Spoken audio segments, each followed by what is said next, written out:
يا هلا يا هلا حبايبي الحلوين، عاملين ايه؟ جيت لكم النهارده بفيديو جديد. روتين في المطبخ من الاخر، يعني هنوضب فيه كل حاجه. نبتدي بقى الفيديو ونصلي على النبي كده، ويلا نشوف هنعمل ايه. اول حاجه انا بدأت فيها ان انا قعدت ارتب الرخامه واوضبها واشيل كل بقى اللي عليها. وايوه يا جماعه، انا اللزق اللي على المطبخ ما شلتوش لسه لحد دلوقتي، بقى لي سنه متجوزه وما شلتوش. بس سايباه عشان الظرف ما تتوسخش الصراحه يعني. دلوقتي بقى بمسح اللزق وخلاص، يعني اللزق اللي عليها. الصراحة اللزق مش مضايقني في حاجة، يعني اللي هو ايه، كده كده محدش بيجيلي، عارفة ان هو المنظر يكون ليا يبقى حلو وبتاع والجو ده. بس انا بقول هيبقى اسهل، يعني بروح مسح اللزق كده وخلاص، والظرف بترجع جديدة وحلوة وزي الفل. فانا رشيت على الرخامة دي بخاخة فيها ديتول، فيها ايه يا ربي، فيها خل ومية. رشيت عليها وبعد كده ايه مسحتها بالسفنجة بتاعتها. ان هي سفنجة انا مخصصاها للرخامة والبوتاجاز. وهنا دخلت بقى على البوتاجاز، كان متبهدل، يعني عن الكلمة متبهدل، كنت لسه عاملة الصلصة وفارت عليه والدنيا باظت خالص. هنا انا كنت لسه جايبة كلوروكس ده، كنت بجربه الصراحة طلع حلو اوي، نضف البوتاجاز حلو اوي. وحطيت كمان العيون في مية وزودت عليها كلوروكس شوية وسبتها منقوعة. يعني قلت اسيبها شوية منقوعة كده قبل ما ادعك. بس ولما جيت عملتها بقى كانت الصراحة سهلة، ان ايه نشيل الدهون تتشال من عليها على طول، يعني ما تعبتش فيها قوي. ازاز البوتاجاز بقى بفكر الصراحه احط له ستيكر عليه او اي حاجه يعني. انا عندي ستيكر انا كنت حاطاه على التلاجة، هو هيوريهولكوا دلوقتي في الفيديو. بفكر احطه برضه على ازاز البوتاجاز، مش عارفه هيبقى شكله حلو ولا لا. بس هعمله عشان بيتملي بدهون بطريقه رهيبه. عشان كل شويه لما احمر حاجه ولا اعمل حاجه الزيت بيطرطش عليه قصدي. بس انا لسه ما خدتش الخطوه دي بجد، يعني اللي هو ايه، حاسه انه مش هيبقى شكله حلو قوي، في نفس الوقت مش عارفه، خايفه النار تشبك فيه، بس انا مش هعمله يعني طويل. بس برضو قلت اجربه، يعني مش هخسر حاجه. فانا لما اجي الزقه هبقى اوريهولكوا واوريكوا شكله ونشوف نشوف شكله يعني مع بعضينا سوا كده. بس وهنا قعدت بقى امسح في البوتاجاز وجوه، ومسحت كمان جوه العيون كده. يعني البوتاجاز كان اتبهدل خالص الصراحه يعني. قعدت اسبوع ولا حاجه ما اعملوش، وبصوا اتبهدل ازاي. ما لو كنت سبت اكتر من كده. بس بجد الكلوروكس ده حلو، جربوه يعني هيسهل عليكم كل حاجه. ممكن تستخدموه كمان في الحمام، وهتستخدموه في المسح وكده، يعني بيعمل كل حاجه، مش هتضطروا تشتروا كذا نوع، كذا حاجة يعني، ما واحد للبوتاجاز واحد للمسح واحد للحمام.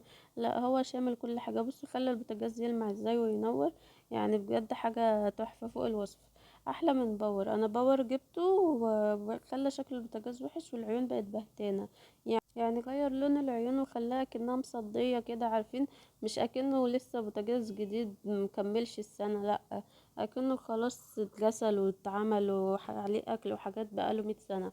فاللي هو باور وحش قوي، بياكل في الحاجة، يعني اكنه مية نار، يعني مش حلو خالص، محدش يجربه بجد يا جماعة.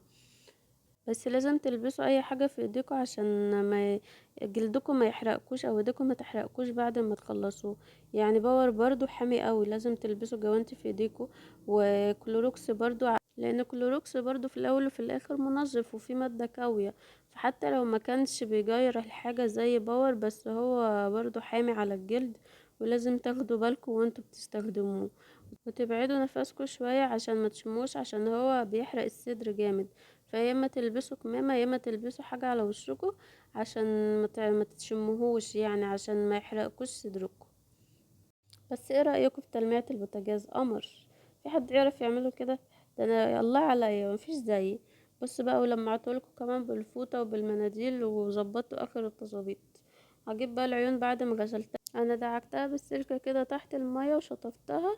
وجبتها بقى حطيتها فوق البوتاجاز، هي برضو والحوامل، يعني الحوامل برضو شطفتها بالمية ودعكتها بالسلكة. بس كده جبت الحوامل بقى، لسه بقى بركب لكم العيون واحدة واحدة عشان تعرفوا قد ايه انا مهتمة ببوتاجازي، يعني انا مفيش زيي فعلا. ولو وصلتوا معايا لحد هنا في الفيديو ما تنسوش تعملوا اللايك وتشتركوا في القناة، وتكتبوا لي كومنت حلو كده زيكم. قولوا لي الفترة الجاية بقى حابين الفيديوهات تبقى عن ايه، نعمل ايه سوا. ممكن اعمل لكم روتين في المطبخ، ولا اعمل لكم اكلات، ولا نعمل ايه مع بعض، اعمل لكم جولة في الشقة. فكروا معايا كده واحدة واحدة وقولوا لي عايزين ايه. اللهم صل على النبي، عايزين فيديوهات على ايه. هنا بقى دخلت على الازايز قلت املاها. بصوا اهو الستيكر اللي على التلاجة، يعني دي التلاجة اللي في وشكوا دي، انا حاطه عليها الستيكر ده، هو ده اللي هحطه على ازاز البوتاجاز. فايه رايكم، هيبقى حلو ولا وحش؟ انا بفكر احطه والله، يعني ممكن الفيديو الجاي اكون حطيته، يعني هحطه واوريهولكم. اتمنى بجد لما يتحط يبقى شكله حلو، لان انا الازاز كده مش عاجبني خالص.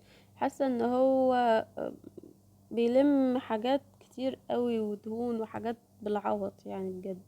فانا قلت لا، احط له الستيكر ده واشوف هيبقى شكله عامل ازاي. اتمنى بجد ان الستيكر ده يطلع شكله حلو على البوتاجاز، يعني هفرح قوي. انا عارفه ان في واحد تاني لونه رصاصي ولونه ذهبي تقريبا، في اللون ده واللون ده، بس ما مش حاسه الصراحه هيبقى رايق عندي. ممكن اجيبه اجربه برضو، بس مش حاسه قوي.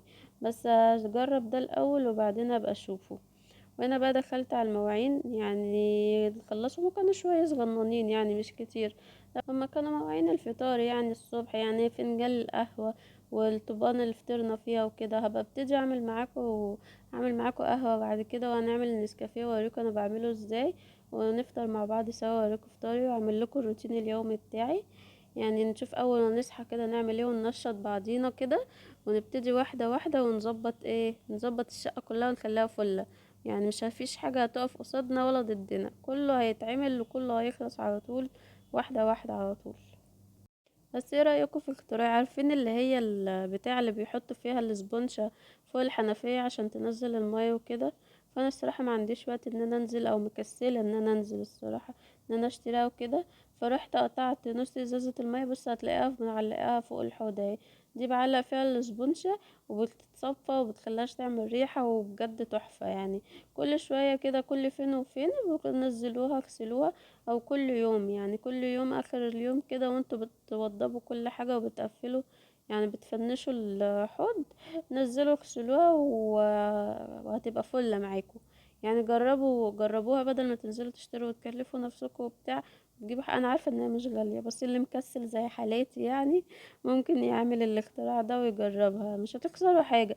دي ازازه بيبس كانت عندكم فاضية، اقطعوها بدل ما ترموها، اقطعوها بالنص وحط لو علقوها على الحنفية، وهتبقى اخر فلة معاكم، يعني هتبقى تمام.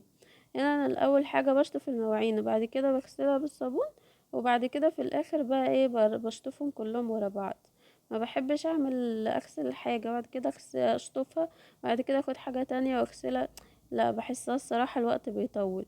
لكن ان انا اغسلهم كلهم بالصابون، وبعد كده اشطفهم مرة واحدة، دي بتبقى اسهل واحسن. هنبتدي بقى نخش على الحوض نغسله ونشطفه. بس بجد لو اي واحدة هتبتدي تتجوز يعني وتجهز نفسها، تجيب الحوض اكبر شوية، لان انا الحوض ده صغير. هو عميق من جوه بس صغير ومش حساه. اه بص انا بغسلها اهي، يعني هي دي بشطفها على طول كده، ما بتاخدش وقت، تشطفوها بالسبونشة وترجعوها مكانها وخلاص. نرجع لموضوعنا الحوض. الحوض ما تجيبوش صغير كده، هاتوه واسع شوية عشان يبقى يستحمل مواعين اكتر.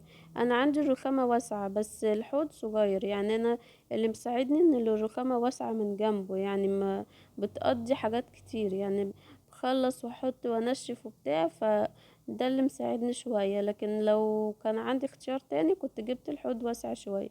بص اهي، هي دي بصوا معلقاها باستك، وبتحطي فيها الاسبونج على طول وبتنشف، وبتبقى 100 فل و10 يعني، مش هتضايقكوا في حاجة. هو التانية شكلها احلى وبتاع وكده، بس دي مش هتكسر عقبال ما تجيبوا التانية. يعني انا عقبال ما اجيب التانية وابطل كسل يعني وانزل من البيت. ده حل حلو واختراع جميل وموفر وسهل، ومش هيخسرنا اي حاجة. يعني شوفوا مميزاته قد ايه، حاجات كتير قوي.